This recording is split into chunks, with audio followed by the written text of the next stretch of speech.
Hello everyone, welcome to back my channel. I hope everyone is having a wonderful day. Before starting the video, please go ahead and hit the subscribe button. At Newman, Victoria puts a framed photo of Claire in Victor's office. Claire arrives and says she looks like she belongs there. She's sure she and Nick will take the company to new heights. Claire notices the framed photo of her. Victoria says it's one of her favorites. She then asks why Claire's not on her way to Paris. Claire says she and Harrison aren't going. Summer got a court order to stop Kyle from taking their son abroad. Victoria understands how parents can get emotional while fighting for their kids. Claire worries this is about her. Victoria says Summer is lashing out and it needs to stop. She's going to call her. Claire stops her. The last thing she needs is her giving Summer a hard time right now. She understands her protectiveness. Harrison suffered trauma because of Jordan just as she did. Victoria sits her down and says she can only imagine how difficult it must have been for her. If you ever feel you need to talk about it, Claire assures her mom she'll be the first person she'll come to. Victoria doesn't want her to protect her from seeing her in pain. Claire says she doesn't like being caught between Kyle and Summer, and she feels bad from Harrison. Victoria suspects Claire's also disappointed.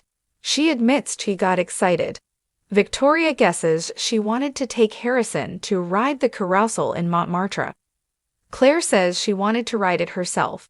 Victoria urges her to do the kid things she never got to do. Talk turns back to Kyle, and Victoria thinks he could use time to cool down. Claire doesn't see it cooling off. Summer seems determined to get sole custody of Harrison, and Kyle doesn't back down from a fight. Claire and Victoria are talking about going for lunch when Cole arrives. Claire notes that where her mom goes, he usually follows. Cole says he's the moth to her flame. He was wondering if she'd have lunch with him. Victoria says she and Claire were going to grab a bite. Cole thought she would be with Harrison today. Claire says Summer took the day off. Victoria asks, "Shall we?" They all file out. At the club, Kyle chuckles into the phone as Harrison tells him, "Au revoir, Papa." He disconnects and Audra says the car is on the way. Kyle tells her Claire and Harrison aren't coming anymore. Audra thinks it's probably for the best as they'll get more work done. They're about to head out when Diane and Jack arrive. Diane asks if they're taking a trip. Kyle informs his mother that he doesn't see how it's their business what he and Audra are doing. Diane says she was hoping Audra was leaving town. Kyle knows she was aware that he was taking Harrison to Paris. Diane says they heard all about his disappointment at it being canceled. Audra's sure his parents realize this trip is about Glissade. Kyle thinks Diane is fishing about their plans to cut into Jabba's market share. He can tell they're scared. Jack tells him, "That's enough, Kyle."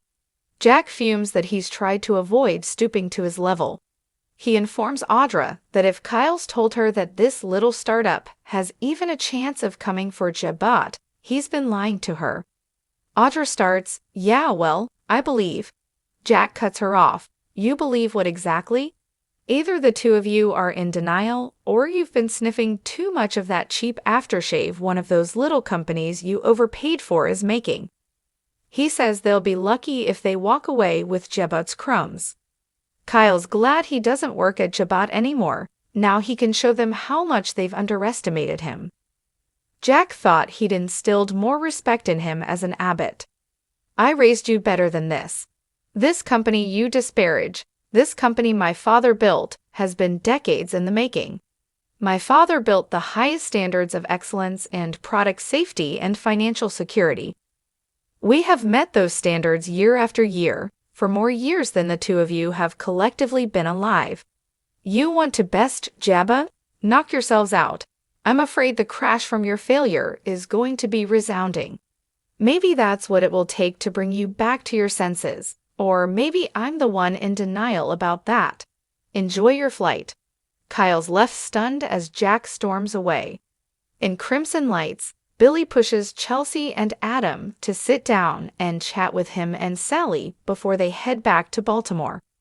Adam asks what it is that he thinks needs to be cleared up and exchanges a glance with Chelsea. Seated on the patio, Billy tells Adam and Chelsea that he and Sally sense something more is going on with them than what they've said. Adam questions him, speaking for Sally, who says it's not like that. Adam lies that he blew up at Chelsea, who frowns. Sally's confused as she didn't mention that when they talked. Adam says she must have been protecting him. He was upset about Connor and lashed out. Billy's not satisfied.